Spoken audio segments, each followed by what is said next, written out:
नमस्कार, मैं रिया अग्रवाल और आप देख रहे हैं गुरुग्राम समाचार। महाकुंभ मेला। महाकुंभ 2025 का शुभारंभ हो गया है। पवित्र स्नान का आज पहला दिन है। लाखों श्रद्धालुओं ने स्नान शुरू भी कर दिया है। अनुमान है कि इस बार महाकुंभ में 40 करोड़ से अधिक श्रद्धालु पवित्र स्नान करेंगे। यूपी की संगम नगरी में महाकुंभ मेले का दिव्य और भव्य आगाज हो गया है। महाकुंभ हर 12 साल में आयोजित होता है, लेकिन जब 12 के 12 चरण यानी 12 गुणे 12 अर्थात 144 साल पूरे होते हैं तो इसे पूर्ण महाकुंभ कहा जाता है। ज्योतिषीय गणना के अनुसार इस महाकुंभ में ग्रहों की स्थिति, धार्मिक संयोग अत्यंत शुभ होंगे। 144 साल बाद दुर्लभ संयोग में रविवार की आधी रात संगम पर 13 जनवरी 2025 पौष पूर्णिमा की प्रथम डुबकी के साथ महाकुंभ का शुभारंभ होकर 26 फरवरी 2025 तक चलेगा। इस बार महाकुंभ में 40 करोड़ से अधिक श्रद्धालुओं के शामिल होने का अनुमान लगाया जा रहा है।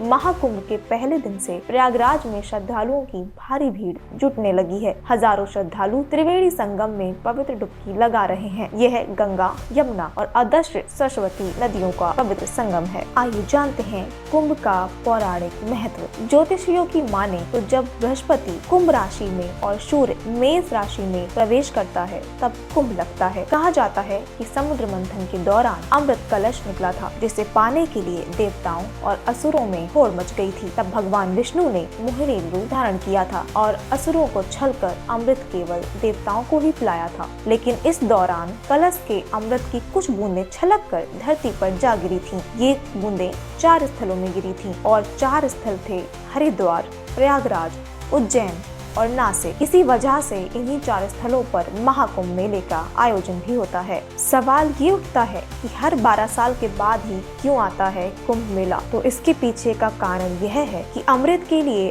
असुरों और देवताओं में जो युद्ध चला था वो 12 दिव्य दिनों का था और ये मान्यता है कि देवताओं के 12 दिव्य दिन मनुष्य के 12 साल के बराबर हैं। इसी कारण महाकुंभ का आयोजन पूरे 12 साल के अंतराल पर होता है। कुंभ मेला क्षेत्र 4000 हेक्टेयर में फैला हुआ है। मेला क्षेत्र को 25 सेक्टर में बांटा गया है। संगम तट से 12 किलोमीटर की लंबाई के घाट हैं। नदी के पार आने जाने के लिए 30 पांटून पुल बनाए गए हैं। 67,000 स्ट्रीट लाइट भी लगाई गई हैं। मेला क्षेत्र में बन रहे हैं 1.5 लाख शौचालय। कुंभ मेले में भारी भीड़ से बचने के लिए लोगों को आगाह करती टीम भी रखी गई है। इस बार श्रद्धालुओं की मदद के लिए 15 लॉस्ट एंड फाउंड सेंटर बनाए गए हैं। संगम पर महाकुंभ की सदियों पुरानी परंपरा। महाकुंभ कब शुरू हुआ, इस संबंध में कुछ भी लिखित प्रमाण नहीं है। हालांकि इस मेले का सबसे पहला लिखित प्रमाण बौद्ध तीर्थयात्री हानसंग ने लिखा था। उन्होंने 6वीं शताब्दी में सम्राट हर्षवर्धन के शासनकाल में होने वाले कुंभ मेले का वर्णन किया है। 13 जनवरी 2025 पौष पूर्णिमा, 14 जनवरी 2025 पहला शाही स्नान मकर संक्रांति पर, 29 जनवरी 2025 दूसरा शाही स्नान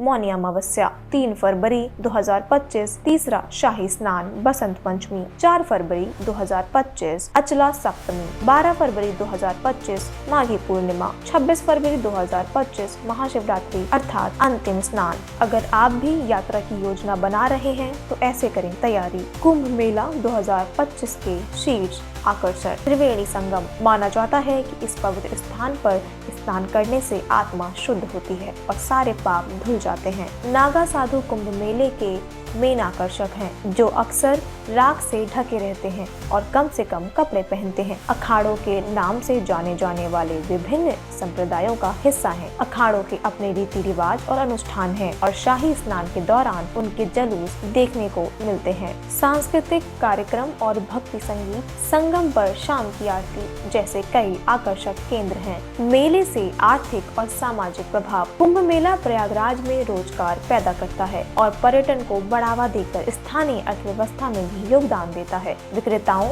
और स्थानीय व्यवसायों से लेकर आतिथ्य तक यह आयोजन क्षेत्र में महत्वपूर्ण आर्थिक गतिविधियों को बढ़ावा देता है। इसके अलावा स्वास्थ्य शिविर, सामुदायिक रसोई और दान कार्यक्रम जैसी सामाजिक पहल त्योहार के दौरान वंचित समुदायों के उत्थान में मदद करती है। ऐसी ही और जानकारी के लिए देखते रहें गुरुग्राम समाचार।